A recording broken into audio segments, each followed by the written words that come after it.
This is a Media Lab podcast.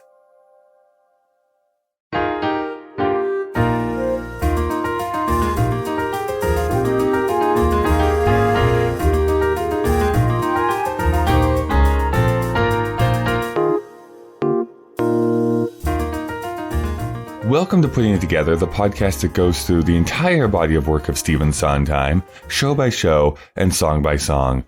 My name is Kyle Marshall, your self-described Sondheim expert. Well, I've done it to myself again here. I have made a show that is much longer than I planned it to be, but in reality, we are talking about two songs today, both named The Glamorous Life. So I'll make this brief this week. If you'd like to support the show, you can always do that for free by rating and reviewing it on whatever podcast app you use. Algorithms are a tricky thing, but it helps the show become more discoverable. If you'd like to help monetarily, which will help grow the show and make the show better, you can do that over at our Patreon page, which is patreon.com/puttingittogetherpodcast. Do not donate if it impacts you negatively financially. That's why I need to thank the God That's Good tier from over there, the Holy Triumvirate, Jack, Todd, and Barry. Thank you so much for making this show continue to go. And now it's time for Plodding Along. Plodding Along is the part of the show where I fill you in on what's happening in the plot of the show. After the introduction of a few of our principal characters last week, we're back to seeing Frederica and her grandmother, Madame Ardenfeld, and Frederica sits at her piano plunking away, and she begins to sing The Glamorous Life about her mother, Desiree. Let me go thank some sponsors, and then when we return, it'll be me talking about The Glamorous Life with Brian Holcomb and Joel Perkin. Putting It Together is a proud member of the Alberta Podcast Network, locally grown, community supported. The Alberta Podcast Network promotes and supports Alberta-made podcasts and connects their audiences with Alberta-based businesses and organizations. This week, Putting It Together is brought to you by Park Power, a provider of electricity and natural gas in Alberta that offers low rates, awesome service, and profit sharing with local charities. In Alberta, you get to choose who to buy your energy from. If you choose Park Power, your money stays here. Plus, Park Power shares its profits with local not-for-profits that are working to make a difference for their communities. Shopping local is very important to Park Power's owner, Chris Gazowski, and we love local here at the Alberta Podcast Network, so it's a great fit. Learn more at parkpower.ca. This week we are also brought to you by ATB, and today I want to tell you about ATB's new podcast, The Future Of. You can join Todd Hirsch, ATB's Vice President and Chief Economist, as he connects with special guests who offer unique and useful perspectives about the future. Explore how our economy and communities can not only brace for change, but embrace the opportunity it creates. From the future of women in business to the changing nature of work itself, The Future Of helps us understand what's coming and what we need to do today to get the tomorrow we want. Featuring 2 episodes each month plus bonus episodes, The Future Of includes interviews with top community and business leaders from Alberta and around the world. Subscribe to The Future Of in the Apple Store, Google Play, Spotify, and everywhere podcasts are found. And connect to ask your questions about the future by emailing thefutureof@atb.com.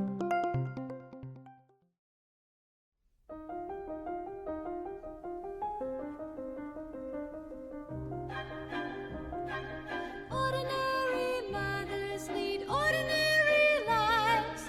Keep the house and sweep the parlor, cook the meals and look exhausted. Ordinary mothers like ordinary wives. Fry the eggs and dry the sheets and try to deal with facts. Mine acts.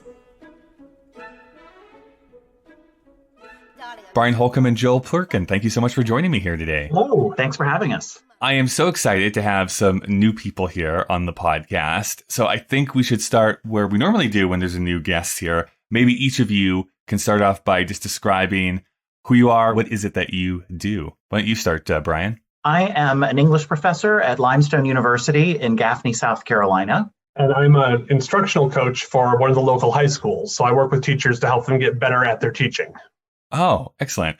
Now, none of that necessarily leads into a loving of Stephen Sondheim. So I'd love to know where each of you ran across him for the very first time. Well, I'll start. This is Brian. I grew up in a house with lots of musicals around. My mother loves musicals. And so I grew up listening to them all the time. I knew Gypsy and West Side Story well before I knew who Stephen Sondheim was. And when I was in college, my freshman year, I was in design school. That didn't last very long. But I had to do a project based on a painting. And I chose Sunday Afternoon on the Island of Le Grand Jatte. And I told my mother about it, and she said, well, there's a Broadway musical based on that. And I said, you must be kidding. Who would do that? But I went and bought it, and it was an album that had a lovely fold-out sleeve, so with all of these pictures in it. And I put it on my record player and listened to it and thought it was beautiful and bonkers, and I've loved it ever since. And that was my hook into Sondheim. Sometimes you can get up on your high horse a little bit and thumb your nose at some of those adaptations. I often hear about that for movies where it's we're going to make a movie out of Candyland or a board game or something. There's no way you're going to make anything good. And then Clue is the example of how he would adapt something into an interesting way. And then you have the musical theater. It's we're going to make an adaptation on a painting. And it's no way. There's no story there. How can you make this into anything that's going to be any good? And then you are proven wrong time and time again. Joel, how about you? When was your first introduction to Stephen Sondheim? Well, much like Brian, my parents, they're both musicians. They both had extensive record collections. We're both of a certain age. So I grew up 25 by the looks of it. Thank you. Yes. You're too kind. Grew up, knowing West Side Story inside out. And that was, I didn't really know who Sondheim was, but I knew that show very well. When I was in college, I decided to start doing some theater just for fun because a professor offered extra credit if you auditioned for his show. And so I started getting into some musical theater and then ended up in a community theater production later of Forum.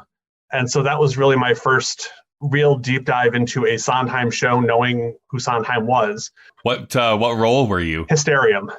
Oh, yes, fun. It was a lot of fun. That's a great role. Drag is just one of those things that everyone has to do at least once. And then my first cast album I got was actually Pacific Overtures. And so that was kind of my gateway drug into the deeper Sondheim. It's a very intriguing show to be kind of your first really foray into the broader Sondheim world. But was there any compulsion for either of you to go into performing as a profession at all? I always thought that would be great to do until I started performing and realized that I was absolutely terrible at it. So the last time I performed was actually in a production of Little Night Music in college. And I was one of the Liebeslieder singers. And nice. Actually, that production, I'll just throw in a little shout out here. The Petra in our production was Kristen Anderson, who wrote Frozen. Right. I was going to say, I know that name from somewhere. Yeah, she's Kristen Anderson Lopez now, but she was Petra when she was 18. And she gave what I still think is the best performance I've ever seen of The Miller's Son. That's really cool. And I do a lot more performing than Brian does. I've actually been in a production of Little Night Music. I was one of the silent butlers in tuxedo who just moved furniture on and off. But that's okay. It was a great experience. You still get to be around that music, exactly. Which I know I've said this on this season here already, but just as a purely listening to a score, this is probably my favorite that Stephen Sondheim wrote. Oh, absolutely. It may not be my favorite show of his, but just having it on, there's just something to it that's very, lush and magical to listen to. Yes. Where do you personally rank the show in Sondheim's output? Oh, I hadn't really thought about it in terms of ranking. I'd say easily in the top half. And I'd say this is the first of his shows in chronological order. This is the first of his shows that I just am deeply in love with. I have great admiration for Follies and Company, but I love A Little Night Music. Whereas I would actually put Company just slightly above this, simply because it's, I think, a more interesting take on a story. This is a beautiful music and the storytelling is really great, but I like the approach that Sondheim took to Company with making it a little more conceptual, non-linear, all of that. We're talking about The Glamorous Life here today, the song that Frederica gets to sing in this show. She doesn't really have another solo piece necessarily. And as I was mentioning to you before we actually started recording, I thought this was going to be somewhat of an easy one to talk about. And then there is like 3-4 different versions of this song, kind of. Definitely, there's a big difference between how this is presented in the stage show versus what it looks like in the film version of A Little Night Music. Yes. So we're going to not really talk about the film version until the end of this episode, and then we can delve into it a little bit more. One thing I've been doing this season, just jumping into it a little bit more, are because Sondheim is so interested in writing songs for characters, like you really need to understand the character behind it. How do you, either of you, personally read Frederica as a character? It was really interesting. We were actually talking about that the other night as we were kind of going through our notes and preparing for this. She's much of a blank slate. You can project a lot of things onto her. And by the time you get to the end of the show, spoiler alert, she's the one character you don't know what's going on with. She doesn't seem to have a future here. So she, to me, kind of represents moving past where things are and moving into the future. And who knows what she's going to be. When the first time I saw this show, I don't know if I just wasn't paying attention properly. But even at the end, when they announce what her name is, like that was a gasp moment for me. It's like, oh, she's Frederick's daughter. Of course, that makes so much more sense about why everything is structured the way it is. But she does kind of remain a mystery here. Like she is, yes, the daughter of Desiree, but then isn't really that important for the rest of the show until kind of at the very, very end. Right. So it's interesting that they use Frederica as a way to comment on Desiree. Yes. Before we really even know who Desiree is. In a lot of ways, she serves an exposition function in the play because essentially somebody has to say out loud what Desiree is up to, because otherwise we don't know.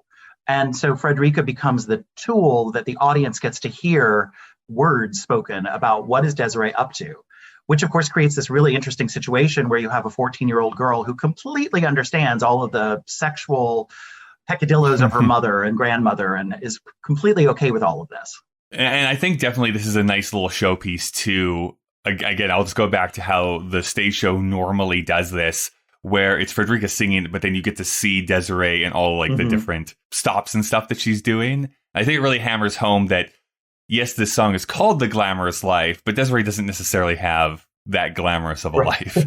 That's like, I think, the subtext to this whole entire song. So let's jump into it here then. I've broken this up into a few different sections here, but I just want to go through the very first stanza, essentially, just by itself. So Frederica starts off by saying, ordinary mothers lead ordinary lives, keep the house and sweep the parlor, cook the meals and look exhausted. Ordinary mothers, like ordinary wives, fry the eggs and dry the sheets and try to deal with facts. Mine, acts. Ordinary mothers lead ordinary lives. Keep the house and sweep the parlor, cook the meals and look exhausted. Ordinary mothers like ordinary wives, fry the eggs and dry the sheets and try to deal with facts. Mine, acts. So anything that you want to just call out there in just that first stanza? Well, one of the things that I think is interesting is that Frederica is having this fantasy projection of what an ordinary mother is. And so there's this kind of longing for, I want my mother to be ordinary. I wish she were just an ordinary mother. Except, of course, the Desiree is never going to do any of these things. She is not going to dry the sheets or fry the eggs or do any of these things, even if she does stay home with Frederica. Yeah, I find that it's interesting how Frederica really interprets what a normal mother is specifically, because it's very, what's the right word, utilitarian, but someone who is very like, I'm cleaning, I'm cooking, like that's a very standard like housewife role in that. When like I'm curious of like where that's coming from in a way, because like her grandmother, I don't think does any of that stuff. Certainly right? Not. She has her servants that gets to like carry her around and wheel her around and stuff like that. So she's like envisioning like this perfect mother who is kind of conforming to that very stereotypical male-female divide in a marriage. One of the things that stood out for me was where the rhymes come in this. He didn't rhyme the end of the lines, except for lives and wives, but keep and sweep at the beginning of the phrases, and cook and look, and fry and dry, and try. So we got a triple internal rhyme there. Yeah, I actually find this is something that he does a lot here in this show in particular.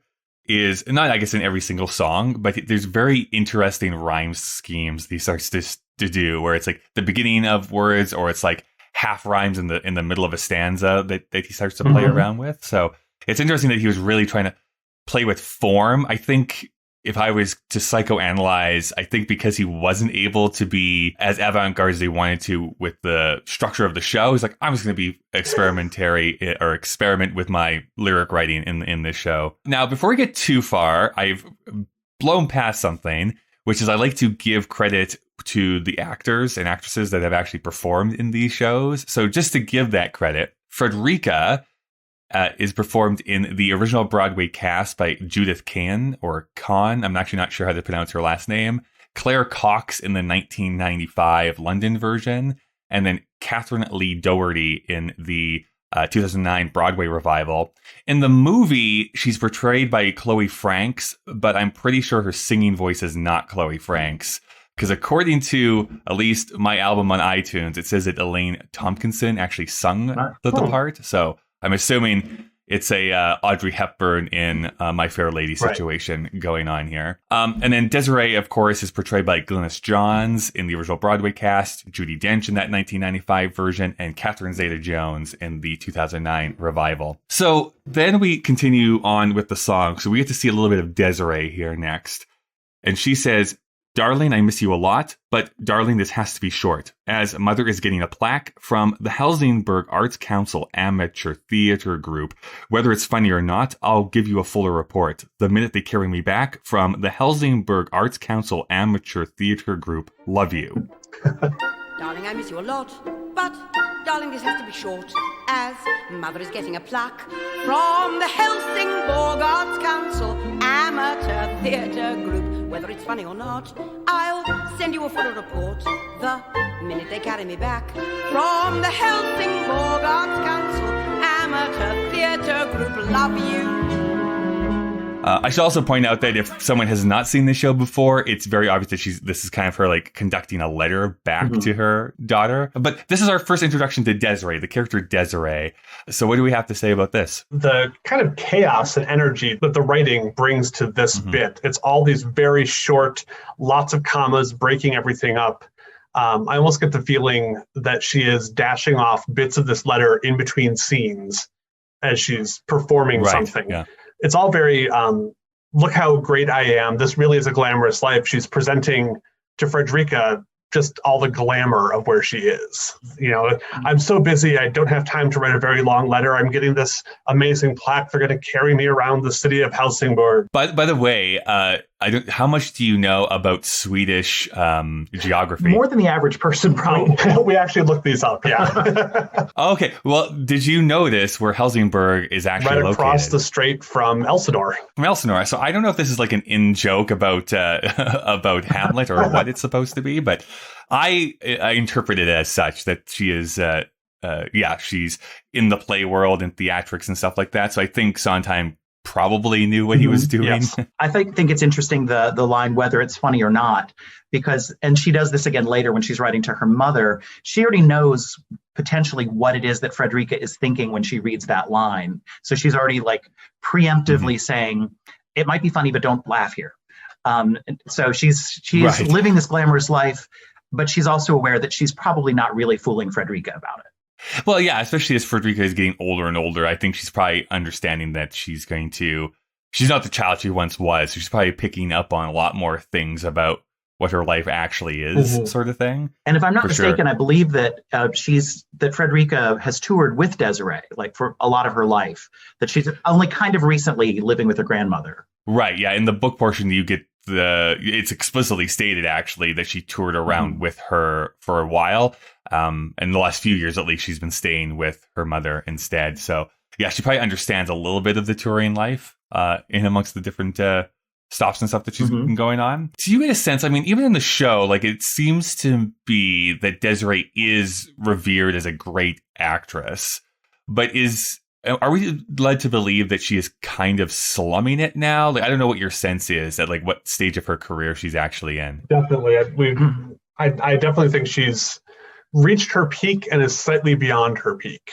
She brings in a certain set of fans who are a little bit on the older side, who remember her from her greatest days. So she was the one and only Desiree Armfeldt, and well, she still kind of technically is, but there are others who probably bring in better audiences. Yeah, that's the sense I get. And I mean, I understand that, of course, the song and the show is built around the original Broadway cast, but I still say that I just love Glynis Johns in this role a whole lot for whatever reason. Just she brings so much to this.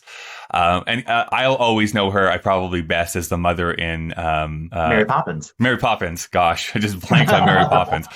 So many people have written more eloquently about this than what I'm going to be able to say. But even though she does have that limited vocal range, for whatever reason, it's like that just adds to her character a lot for me. Yeah. That it's like, that actually means that maybe in her youth she was like this huge like belter even.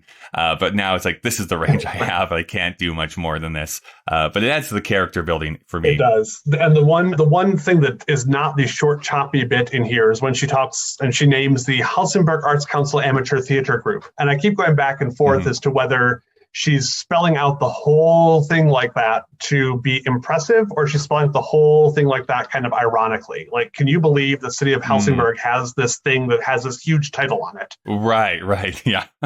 That's actually a good call out too. I mean, I think definitely she's in this situation where she wants to make it sound bigger than what it actually is. At least that's my interpretation of it. At the same time, it's like, if that's the real name of this theater group, it's like, we could have probably shortened that up a bit. A bit on the pretentious side. Now we get into this, I think, the kind of the weird section of the song, because you have what's called the quintet that comes out here to kind of sing the in-between parts. And so they come out and say, unpack the luggage, la, la, la. Pack up the luggage, la, la, la. Unpack the luggage, la, la, la. Hi-ho, the glamorous life.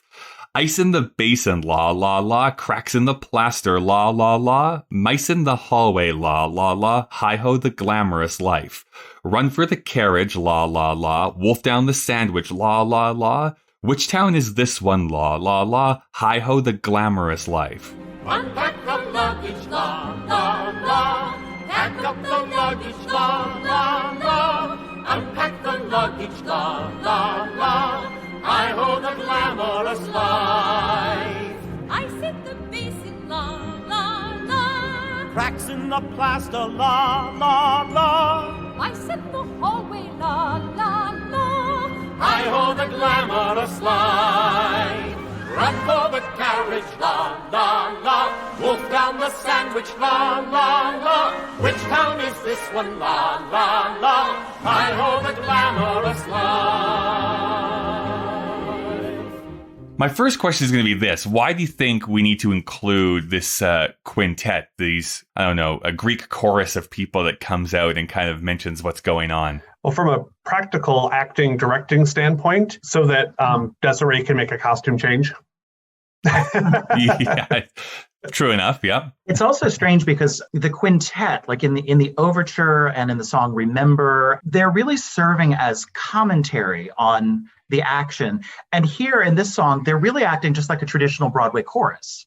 They're not really doing anything as the quintet. They're just carrying chairs on and off and saying la, la, la. Right. Yeah. That's why I think this is such a weird section, I guess, here in this place, because it's just very to the point. Like, this is what is happening. I think there's a little bit of deeper thing here in that there's that monotony that they sing. It's like, unpack the luggage, pack up the luggage, let's pack the luggage again. Like that I think hits home and is a benefit for the audience to understand more about Desiree a little bit. At the same time, just as like a listening person to the song, it's like, oh, this is kind of weird that this is a part of this song in general. But I don't know. Am I being too harsh? No, I don't think so. But I do think the text is serving a purpose here, because Desiree has just been singing about how wonderful things are and getting the plaque, and now they're coming on and saying, you're performing in theaters where they can't even repair the walls, and there's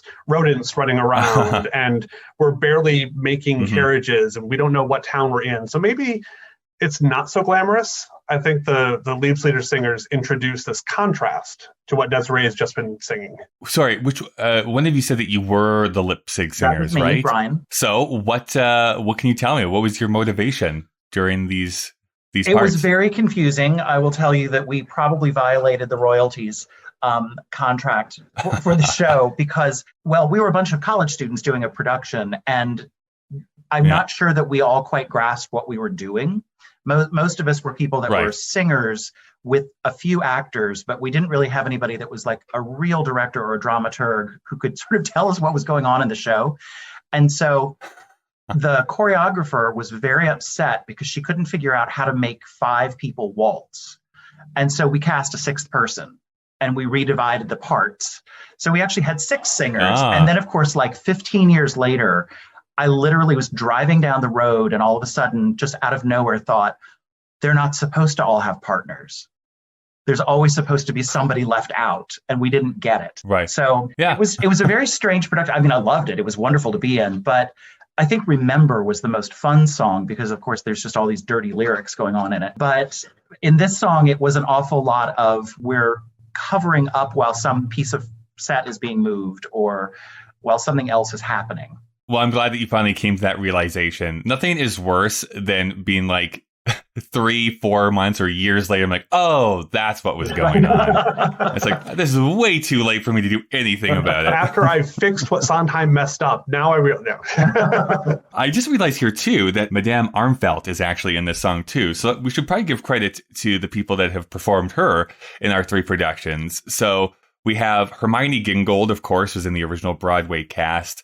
Sian Phillips, I believe is how you say her name, in the 1995 version. And then, of course, the great Angela Lansbury in the 2009 version. But her small part of this song gets to go like this.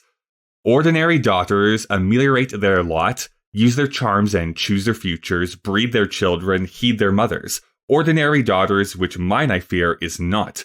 Tend each asset, spend it wisely, while it still endures. Mine tours. Ordinary daughters ameliorate their lot, use their charms and choose their futures, breed their children, heed their mothers. Ordinary daughters, which mine I fear is not.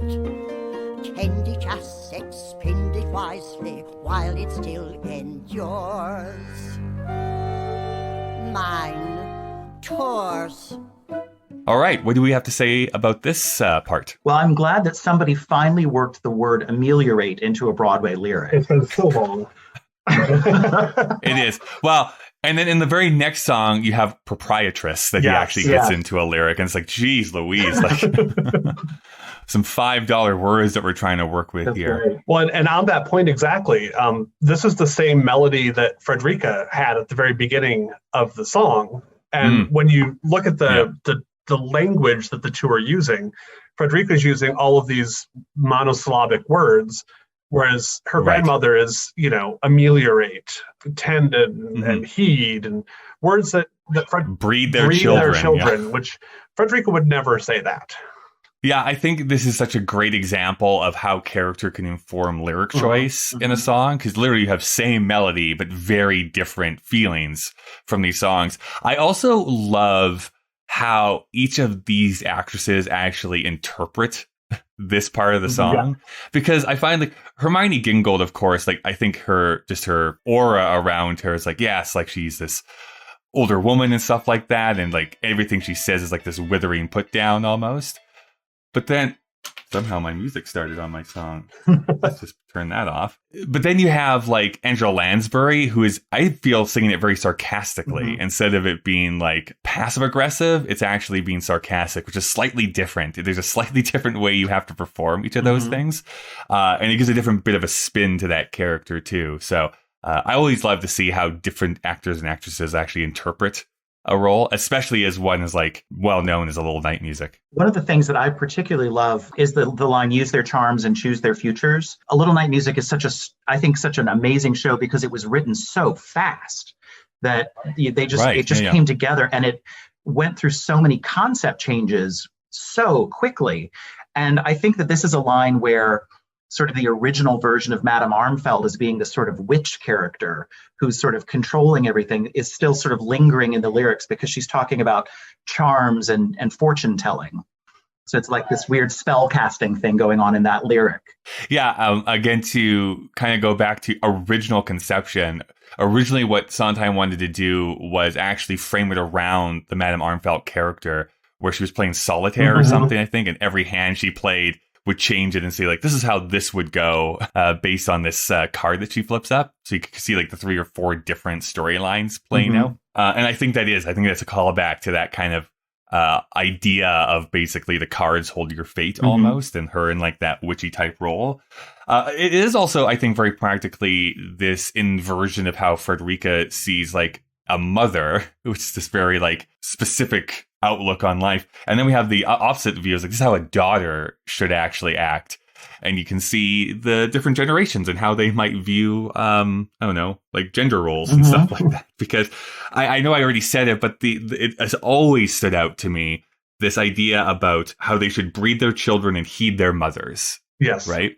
It seems very almost getting into like eugenics sort of thing for me. And it's like, oh boy, like this is pretty, I don't know, but I don't know. How do you read that? I agree with you on the different looks, but Frederica points out so specifically that her mother is not ordinary. Her mother is not what a mother typically is. Right. And Madame Armfeldt is, in a sense, agreeing with her that, yeah, you're right. My daughter is not who a daughter should be. But they've come to very different emotional conclusions about that. Frederica loves it, and Madame Armfeldt is less than enthusiastic.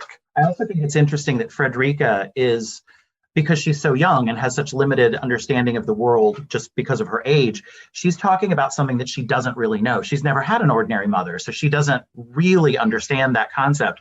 Whereas Madame Armfeldt has a very clear idea of how a woman, an Armfeldt woman in particular, should comport herself, because that's what she has done. She has bred her children. She has tended her assets and spent them wisely. And Frederica has not done any of the things that she's singing about. That's so true. The last thing I just want to call out about this section, I don't know what it is. I just love the rhyme of endures and tours. Yes. Because it's such a out of the box rhyme to pick. Yeah, I mean, it still works. In the dialect I speak, those 2 words don't rhyme. They're close, but they don't. Right, yeah. And so we get the endures, and then was it Hermione Gingold just chewed up the word and went tours to really make that rhyme happen. Almost making it like a 2-syllable word. Yeah, I know. Well, yeah, and I think this goes back to Sondheim has actually mentioned this in his book, Finishing the Hat, about how it's sometimes hard to write shows in English because over in Britain, they pronounce words differently than how they do it in America. And so sometimes things that rhyme in America don't rhyme in Britain, and vice versa. So you have to like pick and choose. Yeah. Like, we're going to make this rhyme in this show, or we're not going to try and make this rhyme. You know, where one of those things happens, I think is so much fun in a different show, in the London version of Follies, that very strange production in Country House. He rhymes the word off with the word Waldorf. Right, yes. But Diana Rigg makes them rhime. She pronounces Waldorf in a way that it rhymes with the word off. Yeah, Waldorf, I think is how she actually pronounces it. Yeah, I know. It's like, a wonderful line reading. It's so weird. I know. It's like, even when I'm reading those lyrics, it's like, oh, like off and Waldorf. Like that doesn't, that's nothing. So Desiree comes back and she sings, "Mother, forgive the delay. My schedule is driving me wild. But mother, I really must run. I'm performing in Rotvik, and don't ask where is it, please. How are we feeling today? And are you corrupting the child? Don't. Mother, the minute I'm done with performing in Rotvik, I'll come for a visit and argue." Mother, forgive the delay. My schedule is driving me wild. But, mother, I really must run. I'm performing in Rotvik, and don't ask where is it, please. How are you feeling today? And are you corrupting the child? Don't. Mother, the minute I'm done with performing in Rotvik, I'll come for a visit and argue. Back to the geography. We looked up Rotvik, and it is, if you threw a dart at just an outline of Sweden and said the dart hit the very middle, that's where Rotvik is. It's just the middle of nowhere. And I was trying to see if that does have any relevance to anything. And I think it's just meant to be in the middle of nowhere. I honestly think that's all that this means, because I couldn't see it being famous or interesting for anything. Sorry for the people of Rockford, but I mean, apologies to all of your it Swedish doesn't seem to be listeners. well enough for anyone. But yeah, it's and it's one of those references, like what American audience is going to understand that specifically, that Brotvig is in the middle of nowhere, but somehow it still works because we just get that she's talking about something that no one knows of. Yeah, I agree. One thing that I think is interesting here is when Desiree's writing to Frederica, everything she says is a statement. And when she's writing to her mother, she asks questions. It's more like the first question is, how are you feeling today? Which I suppose Desiree does actually care about, but it's more of a nice way to get into the second question, which is, what are you doing to my child? Right. And corrupting the child very specifically. I like how that's phrased. I also like how this one ends too. It's like, I'll come for a visit and argue, which is like, there's certain family members where that's kind of the thing where you go. It's like, it's going to end in a bit of an argument no matter what happens. Yeah, and the argue reaches all the way back to the last time she wrote the letter to Frederico to rhyme with "love you." So she reached back like with three verses. Yeah. Sondheim reached back 3 verses to make that rhyme. This is my love. His love of puzzles is like knows no bounds. So this is how the song essentially ends in the original Broadway cast. So the quintet is supposed to come back out here now and goes, mayors with speeches, la, la, la. Children with posies, la, la, la. Half-empty houses, la, la, la. Hi-ho, the glamorous life. Cultural lunches, la, la, la. Dead floral tributes, la, la, la. Ancient admirers, la, la, la. Hi-ho, the glamorous life. Now, in the book, Finishing the Hat, Frederica is supposed to sing Mother's romantic, la, la, la. And then Madame Artfelt is supposed to say Mother's misguided, la, la, la. And then Desiree goes, Mother's surviving, la, la, la, leading the glamorous life. Just as a pause there, the only time that actually happens is in the 2009 revival. In no other version is that actually how it happens. So we'll get to a moment how the 1995 version does this song, because it kind of mixes things up a little bit. But in the original Broadway cast, instead of Frederica and then Madame Artfelt having that one line, it's Desiree who sings all the way through. And she just does another reprise of unpack the luggage, pack up the luggage, and then goes into Mother surviving. And then last we get into them as they all come together and they go, cracks in the plaster, la, la, la. Youngish admirers, la, la, la. Which one was that one? La, la, la. Hi-ho, the glamorous life. Bring up the curtain, la, la, la. Bring down the curtain, la, la, la. Bring up the curtain, la, la, la. Hi-ho, the glamorous. And then Desiree by herself, life. Mayors with speeches, la, la, la. Children with posies, la, la, la. Half-empty houses, la, la, la. Hi-ho, the glamorous life. Cultural lunches, La, la, la. Dead floral tributes, La, la, la. Ancient admirers, la, la, la. Hi-ho, the glamorous life. Pack up the luggage, la, la, la. Unpack the luggage, la, la, la. Mother's surviving, la, la, la. Leading the glamorous life. Cracks in the plaster, la, la, la. Youngish admirers, la, la, la. Which one is that one, la, la, la. Hi-ho, the glamorous life. Bring up the curtain, la, la, la. Bring down the curtain, la, la, la. Bring up the curtain, la, la, la. Hi-ho, the glamorous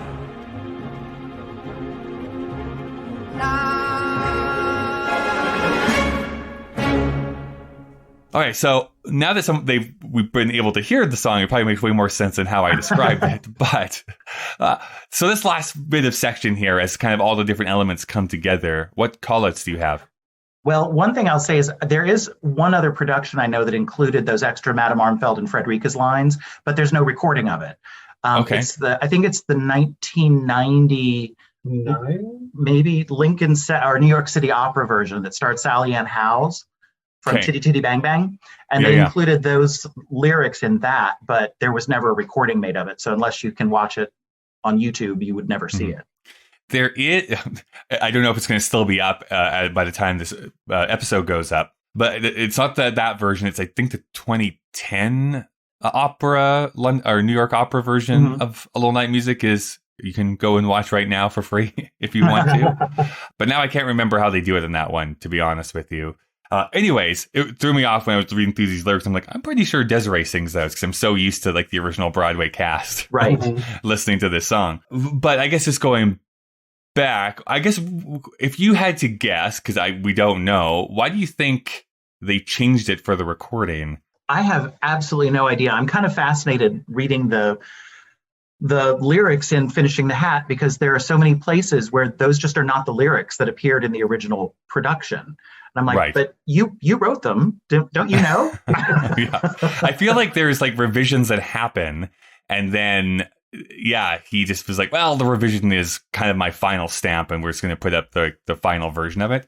So I wonder if the original Broadway cast actually used these ones, or it was just the way that Desiree sings it. Because initially I had this impulse like, oh, maybe they just couldn't like get all the actresses in on the same day. But then like Madame Ardenfeld is in this song and Frederica's in this song. So that makes no sense if that was the case. So I want to call out some of these things that the quintet is saying, which is, I think, specifically the ancient admirers and then youngish admirers comes out later. So it's obvious that she is having a great dating life, let's say, to be PC about it. I don't know. What do you have to say about that? The quintet is being very blunt and honest, I think, about how things are actually running. The Dead Thoreau tributes, the cultural lunches, the ancient admirers, The half-empty houses. And Desiree, I think, is trying to put a little bit more of a positive spin on it, trying to make it feel a little more glamorous. Because the more the quintet sings, the less glamorous this life actually feels like. Yeah, I definitely think that this is that, not necessarily the introduction of the quintet, but the quintet certainly has this role throughout the rest of the show to be kind of like that wink wink to the audience a little bit and be like, things are getting very sexy behind the scenes here, even if we can't explicitly show it here on stage, which is fun. And I do like the stage note here that Sondheim writes, like on that very last line, Desiree is supposed to say or sing life wearily. Like she's supposed to be like very run down from going to the Helsingborg Arts Council amateur theater group. I think this is very much like an acting set piece for that Desiree character coming on stage for us to see like, okay, we kind of understand everything about her within these 3 minutes of a song. Yeah, it's definitely a great way for a character, for an actor to be introduced to the audience, to have an entire cast singing about you as you walk onto the stage. Right. It's basically her main moment, but like much less running time. And it does set us up for that. I mean, the most wonderful transition into the next scene where they're doing the play within the play. So she's been running around all over Sweden in carriages and eating sandwiches. And now all of a sudden she's dressed in this French costume that looks like it's out of Moliere or something. And it just transitions from one to the other seamlessly, which I think is wonderful. I agree. Any last thoughts you have about how this song originally appeared on Broadway? Well, one of the things that I find interesting is that the quintet does have this monotonous quality to it, but the rhythms and the orchestrations vary. So there are places where the orchestrations drop out and they're singing a cappella, and there are other places where they're really punching certain words, but in the same verse earlier, they did not punch those words. So there's a lot of subtle variation built in to keep it from actually becoming monotonous. So it sort of gives the illusion of it. I think that's a great call out. And I think this is where you have to give credit to Jonathan Tunick, who I believe was who did the original orchestrations of this piece, kind of knowing that we can't do the exact same thing underneath this every single time. We have to vary this up here a little bit. Now, I did mention that there is a movie version of A Little Night Music, and even though we're not focusing on that as one of our main scores that we're listening to, I think we do need to discuss it in relation to this song, because the song is entirely different in that production. However, it does have its grasp on some theater productions too, because the 1995 version with Judi Dench uses that as a basis. It actually uses the first, third, and second third of that song as what Frederica sings, and then puts the original Broadway cast of Desiree and the other characters in kind of sandwiched in between it. And then they kind of like mash them all together at the very end. So it's definitely worth it if you can somehow track down a version of that to really see how they play around with that. But we're going to mostly look at just the movie by itself here. And it starts off, actually, I should just ask, have either of you watched the movie A Little Night Music? Yes. Multiple times. Okay. Now, are you a lover of that movie or see it as like a great failure? Like Hal Prince, I don't think he ever directed anything again after that as far as movies go. Well, I find it really interesting that in Finishing the Hat, I don't think it's Finishing the Hat. It's in maybe the Joanne Gordon book that he's quoted as talking about how in Follies and in A Little Night Music on stage, he did things that were very cinematic. And I thought, I'm not sure you understand what cinematic is, because then when you actually made a film, it didn't work.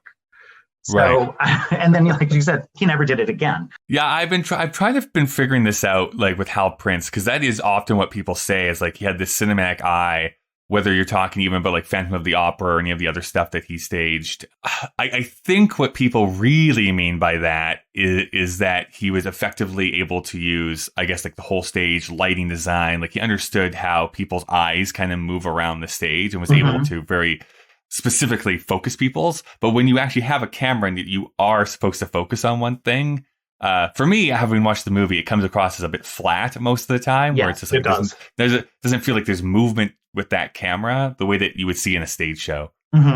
Yeah, there's several times when it's very clear it's a stage director directing this, because the character will refer to someone or something who's out of sight, out of frame of the camera, where on stage you could see that person, the other person that they're referring to, and there's no back and forth cuts between cameras. It just feels like you're watching a stage version through a very small box or tube or something.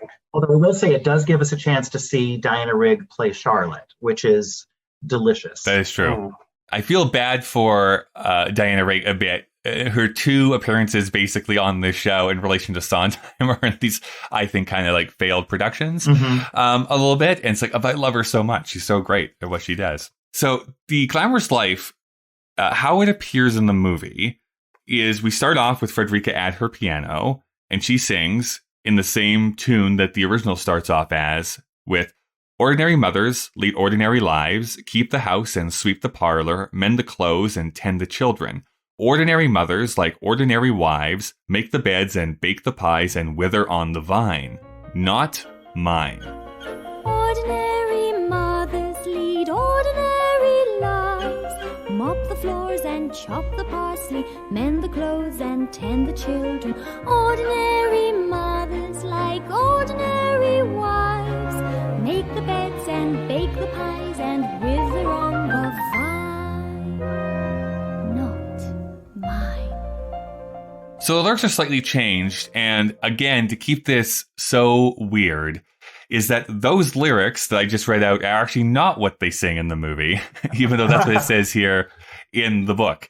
Because she does not sing mop the floor, she does not say keep the house and sweep the parlor. She says mop the floor and chop the parsley.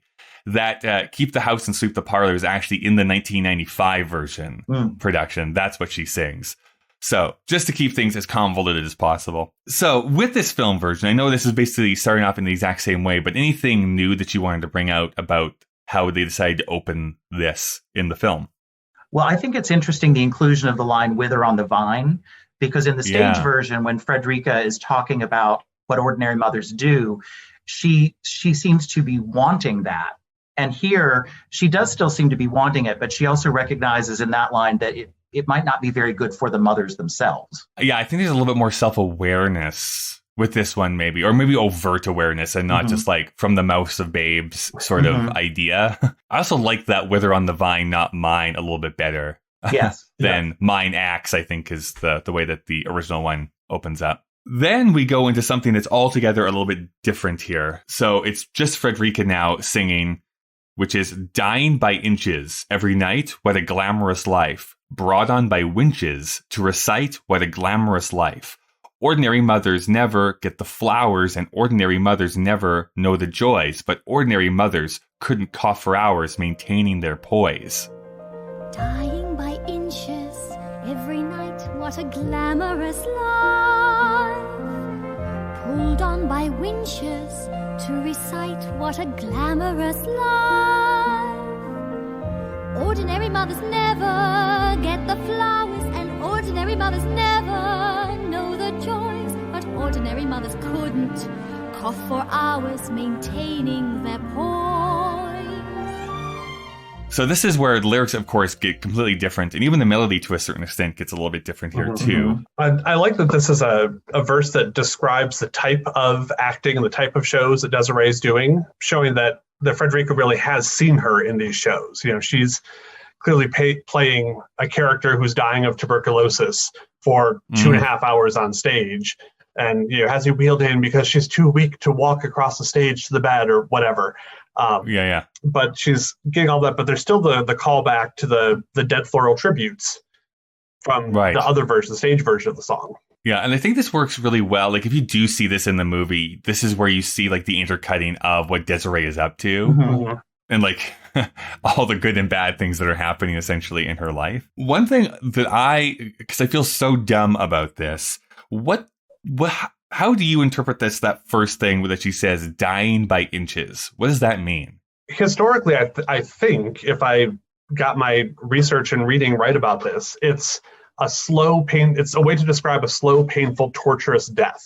So if somebody is very sick, but it's taking a very long time, they're described as dying by inches. So I was trying to take this way too literally then. I thought that this was in some sort of, like, relation to a performance or something she was doing, which I guess it kind of is. I just wasn't taking this as, like, a saying or something that Sondheim was working into the show itself. Because the next one is, like, moved in by winches, which is a very, like, this actually being moved in by winches. I think that maybe she was, dying so slowly and having a very long, drawn-out death scene that she was slowly sinking inch by inch into the stage as she was dying or something. But apparently that's not what that phrase meant.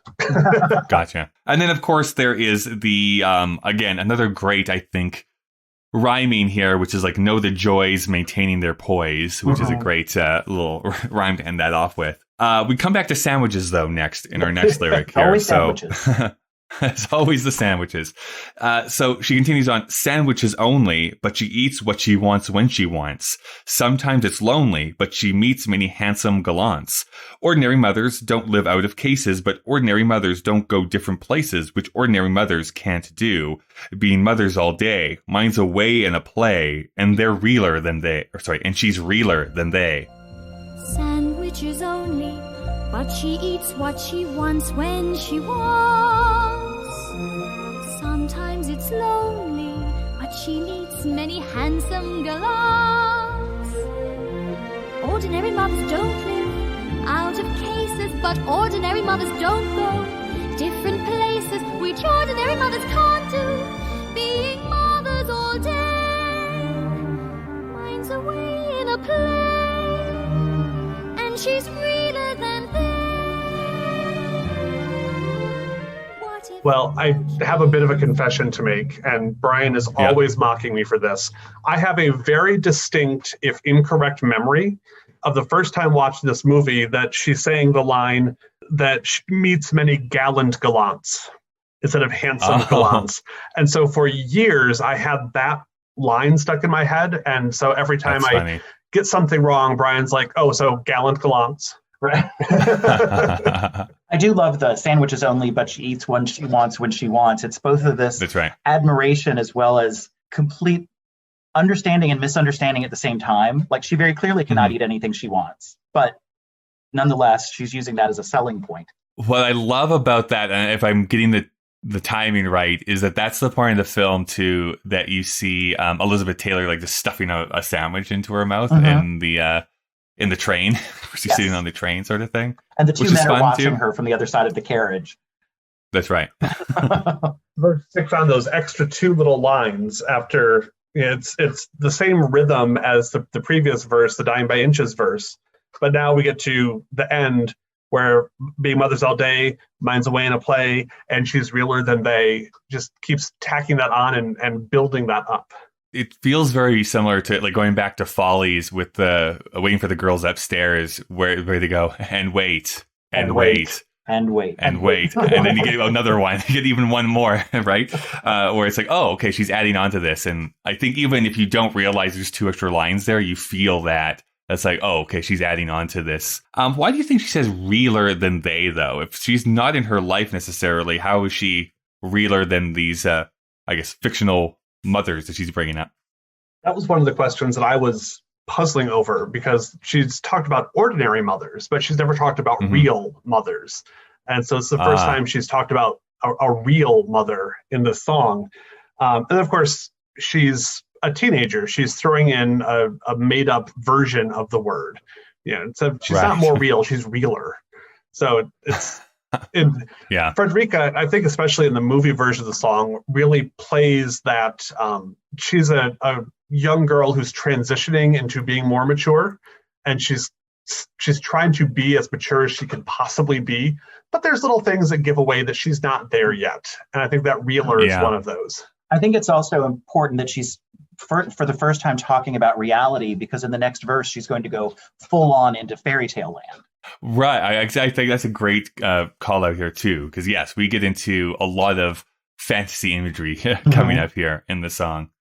I was just going to mention too about the reeler. At the very least, she didn't use the word gooder, which makes my skin crawl every time I hear people say it. So Frederica continues on by singing, "What if her brooch is only glass and her costumes unravel? What if her coach is second class? She at least gets to travel.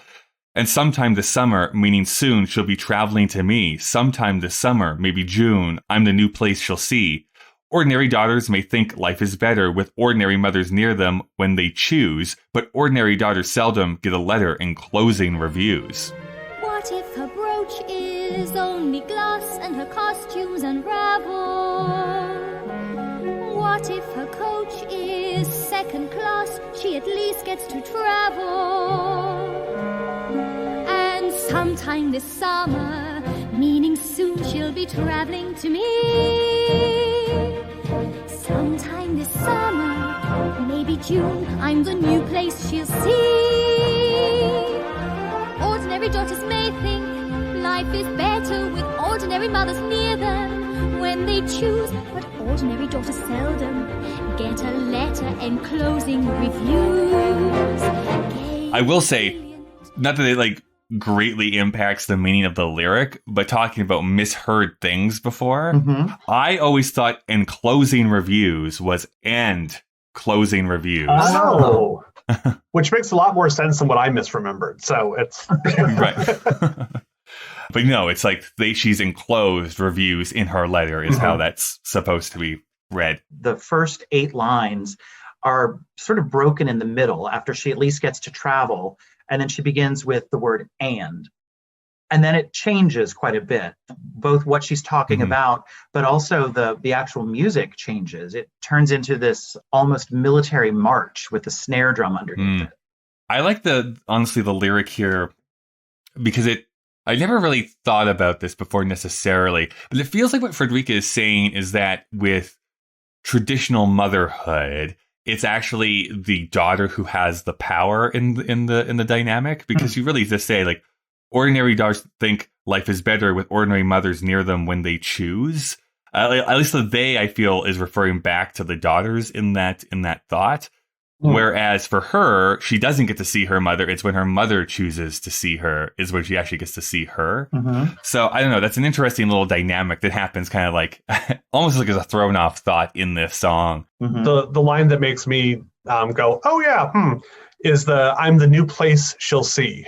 Yeah. I'm referring to herself as, because her mother, Desiree, is traveling all over, the world, in quotes. Right. But now she's going to come see me. Almost, it almost feels like I'm a grown woman now. She's barely going to recognize me. Yeah. Yeah, right. I'm the new Rotvik, right? Yes. we can only hope to be Rotvik in our lives. I do also like the way that she's being a little childish here, because she says sometime this summer, meaning soon, but then she says sometime this summer, maybe June. And of course, June is the first month of summer. So she's like, okay, mother said she'd come visit me in the summer. I want that now. Yeah, I want that first day of summer that she is actually Yes. here. Yeah. She continues on saying, gay and resilient with applause, what a glamorous life. Speeches are brilliant if they're Shaw's, what a glamorous life. Ordinary mothers needn't meet committees, but ordinary mothers don't need keys to cities. No, ordinary mothers merely see their children all year, which is lovely, I hear, but it does interfere with the glamorous. Gay and resilient with applause, what a glamorous life. Speeches are brilliant if they're Shaw's, what a glamorous life. Ordinary mothers needn't meet committees, but ordinary mothers don't get keys to cities. No, ordinary mothers merely see their children all year, which is lovely, I hear, but it does interfere with the glamorous. I do like the Shaw. Oh bit my gosh, there. it's like my favorite little joke that he puts into this. Yes, and we read this as like she's actually reading the reviews. So the gay and resilient with applause, and then Frederica can like say to whoever she's talking to, "What a glamorous life," and that if they're Shaw's, I'm never quite sure if that's in the review or if that's her mimicking Desiree. Well, yeah, of course they're brilliant if they're Shaw's, but it's also a nice little connection to the frogs because Shaw is a fairly major character in that play. It does, and that's bittersweet. It also does this Sondheim thing that he kind of comes back to, which is that we're getting used to hearing a certain phrase, and he likes to cut that kind of in the middle. So we've heard the glamorous life over and over, and like now it's like with the glamorous, and she actually stops for a moment without finishing life at the end of that sentence, so she can go on and kind of go into this last section here that we'll get into in a moment. But do you think there's anything more to it than that? That it's just her thinking about it, or is there more to it than that? Well, I think it's interesting because when she talks about the glamorous life, that's obviously Desiree's life. And she doesn't finish that statement. She cuts off the last word, and then the word that she substitutes in the next verse is I. So she's sort of putting herself, and then of course she goes into fantasy land here. Right. So she's sort of melding herself and her mother in some weird way. It's almost as if she sees herself as kind of the unglamorousness in Desiree's life. Right, yeah. Yeah, she interferes with her glamorous life, right? That she's finally coming to that realization. Whether it's true or not, she's that thought occurs to her at that moment. Well, this is how she finished it off. She says, I am the princess guarded by dragons, snorting and grumbling and rumbling in wagons. She's in her kingdom wearing disguises, living a life that is full of surprises. And sometime this summer, she'll come galloping over the green. Sometime this summer, to the rescue, my mother, the queen. Ordinary mothers thrive on being private, but ordinary mothers somehow can survive it. And ordinary mothers never, no, they're just standing still with the kettles to fill, while they're missing the thrill of the glamorous life.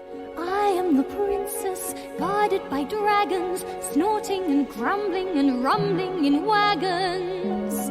She's in her kingdom, wearing disguises, living a life that is full of surprises. And sometime this summer, he'll come galloping over the green. Sometime this summer, rescue my mother, the queen. Ordinary mothers thrive on being private, but ordinary mothers somehow can survive it. And ordinary mothers never, no, they're just standing still with the kettles to fill, while they're missing the thrill of the glamorous life.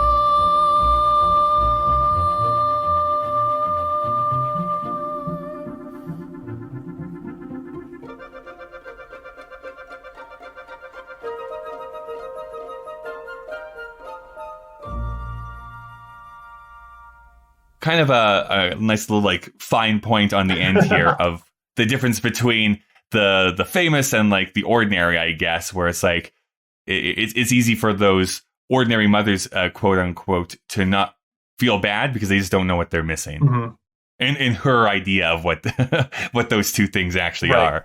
This is all definitely coming from a 14-year-old child too at the same time. Well, it's interesting when she goes into this like fairy tale language here, because it's twisting the normal sort of version of this where you're a princess trapped in a tower and you're trapped by a dragon. And here she's being guarded by dragons, which I'm assuming she's thinking of her grandmother. And her mother is going to come back and rescue. But it's almost taking the stereotypes of fairy tales, but they don't quite add up, because I'm not quite sure that she's figured out what is it exactly she's being rescued from. Like, is it her grandmother? Is it her life? Like, right. And it's interesting that what is she being her rescued mother from? is the one who's going to rescue her, but it's her mother's choice to not be with her that she needs to be rescued from. There's another cutoff of a line in that last section. Ordinary mothers somehow can survive it, but ordinary mothers never know they're just standing still. Ordinary mothers never what? One of the things that I so love about Sondheim, and I know you've talked about this, and everyone talks about that interview where he says, I can't just write a love song, but if you tell me that there's a girl in a red dress in a bar, whatever, the more specific he has it, the easier it is for him to write the song. And as an actor coming from that point of view, a text like this that is so specific really opens up more opportunities to make choices. And it's not a big wide open, everything is available. It's definitely pointing in the right direction, but it provides those opportunities that just make an actor's life so much more fulfilling. Yeah, I agree. Like, this is some very meaty lyric writing here that you can really perform. I want to know your point of view on this, because I don't know if my opinion is actually controversial or not, but of the two versions of this song, do you have a favorite one? Definitely the film version. Okay. So that's my, I disagree. See, my opinion is the film version too. I actually like the film version quite a bit better. One is just a listening experience. I think it's better, but I don't know necessarily in the theatrical space if it's better. That's the issue it gets. I think it's very specifically written for the film, for this purpose. I also kind of like it as another kind of subtle thing in that you don't actually hear from Desiree until a little bit further into the piece. So the first time you actually hear her is when Frederick actually goes to meet her then in that case, which is true from the original Bergman film. That's the first time you actually see her is when they go to the actual play itself, which is kind of an interesting portion to wait until. Anyways, that's me blabbing a bit too much. So let's go for both of you. Brian, why do you prefer the film version? I think the lyric is more complex and more interesting. I also like that we get to hear something about Frederica, who in the show is sort of the linchpin to everything. Desiree wants to stop being on tour so she could be with her daughter. Frederick finally, that it's the realization that Frederica is his daughter is one of the things that makes him realize this is the relationship I need to be in. She's sort of the key to all of this. But in the stage play, we don't really hear from her that much. Yeah. And I think this gives us a lot of that. I will say, I think that for Desiree, on the stage version is much better because it's a character piece for Desiree, which is very important. I don't know, but I'm assuming that they rewrote this for the movie because Elizabeth Taylor couldn't sing. And so they had to take away every bit of her except for Send in the Clowns. Right. And I think that they actually did some very interesting visuals where you see her going through the motions of this unglamorous, glamorous life is a really interesting visual to this lyric. But I just like it better as a song. Maybe also because I've heard more versions of it because since it's a solo, obviously people record it and Audra McDonald sings it. And so you get to hear more versions of it, which I think makes me think about it more. But I do think for the stage version that the original does work better. Right. I like the song. Joel, what's your rebuttal? Well, it's a very, very subtle rebuttal. Okay, a subtle rebuttal. Okay. Yes, exactly. I did plan that. The movie version, I agree, is a beautiful standalone song. But in terms of storytelling, I really prefer the stage version better because for me, it comes back to whose story is being told. And the whole show, all of Little Night Music, is not a show about Frederica. It's a show about Desiree and Frederick. and putting this whole 3.5-minute song that's dedicated. Yeah, she's talking about Desiree, but really we learn more about Frederica in the song than we learn about Desiree in the song. I think it's a distraction. It's a little side alley that doesn't really go anywhere and doesn't really pan out in the rest of the show. Gotcha. No, I can see that. You're just wrong. No, just kidding. I've been told that enough times. I accept it. No, that's all right. Just today. I guess that overall here then, like just going back to the original Broadway version of this song, when you take a look at like the full score, where would you put Glamorous Life in the actual score itself? Like one of your favorite songs of the piece, or is it just, it's great to advance the plot a little bit, but it's not one I go back to? Where do you fall on that? My favorite song in the entire show is A Weekend in the Country. Yeah. Which, again, you're welcome to tell me I'm wrong, because people do all the time. He just does so many fun things with that song. This one I think is pretty far up there. I actually put Send in the Clowns near the bottom of the list. Interesting. Of my favorite songs for this. It's again a well-written song. Lots of people have covered it. People can do very interesting character things, but I don't think it accomplishes what the rest of the songs tend to accomplish in terms of storytelling. Gotcha. How are you, Brian? I think probably my favorite song in the show is The Miller's Son. Mm-hmm. And then probably Weekend in the Country, and then The Glamorous Life, probably third. Gotcha. Yeah. I think it's pretty high up there. There's a lot of strong contenders, I find, in this show. Yes. Now, you don't necessarily have to go with one of the ones that are kind of framing this season of the show, but do you have a favorite version that you like to listen to of The Glamorous Life?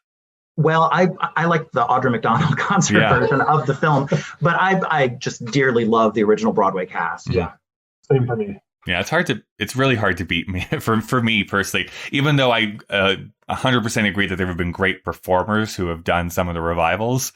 The original Broadway cast is like cast perfectly in my mind for every single role. So, well, thank you so much to the both of you for joining me here today. This has been really fun. Is there a way, if people wanted to stay in contact with you online, to do so, or do we not have social media?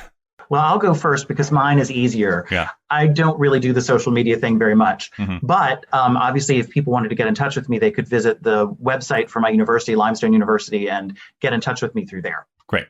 And I do have a professional Twitter that I do with, it's all pedagogy and educational technology. So I never post anything Sondheim or theater related on there. But, I'm searchable on Twitter.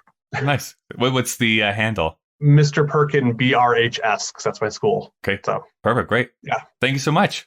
Absolutely. Thank you for listening. You can send emails to puttingittogetherpodcast@gmail.com. Also, you can follow Sondheim Podcast on Twitter and Instagram.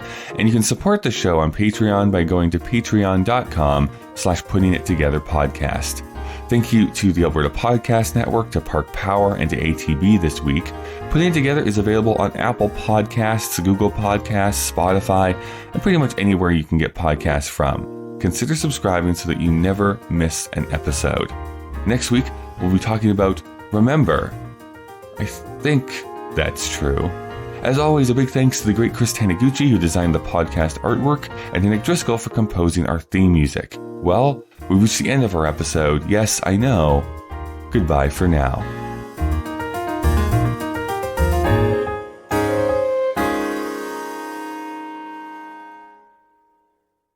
No ordinary mothers merely see their children all year, which is lovely, I hear, but it does interfere with a glamorous. Pack up the luggage, la la la. Unpack the luggage, la la la. Mother's surviving, la la la.